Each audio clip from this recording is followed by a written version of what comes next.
In this video, we're going to talk about what happened in the county real estate market during 2017 and what happened to homes over $300,000 in value in particular. The vast majority of homes over $300,000 in value get sold to somebody from the Toronto area. So it's no surprise that sales over $300,000 depend an awful lot on what's happening in the Toronto market. In the first part of 2017, the Toronto market was on fire. Sales held steady, while house prices went up in double-digit percentages. In April of this year, the provincial government announced a foreign buyer sales tax to try to cool the market down, and during the second half, the Toronto market declined significantly.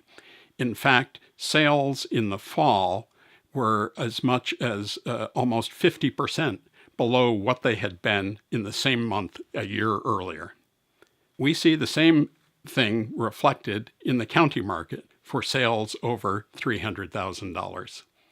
As this chart shows, county home sales peaked in the springtime, so in February they were at 2.5 times, 250% of where they were at the same time last year. Remarkable, an all-time sales record.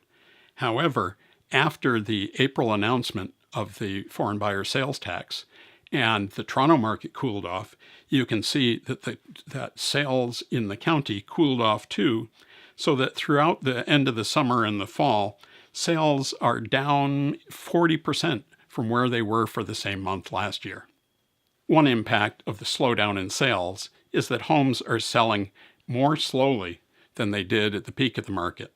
Historically, approximately 1/3 of all homes sell in a month or less, which is quick by county standards. And during the spring, at the peak, up to 2/3 of all homes sold in a month or less. In other words, double the normal rate. Well, with the market slowing down in Toronto, we're now in a position where in the last 3 months of the year, the county market is back to so-called normal, where 1/3 of homes, once again, are selling in under a month. Finally, as the market has cooled off, sellers have also become, typically, more realistic about their price expectations. One way to measure supply and demand and the expectations of sellers is to look at the selling to listing price ratio, which is the selling price of the house compared to the listing price.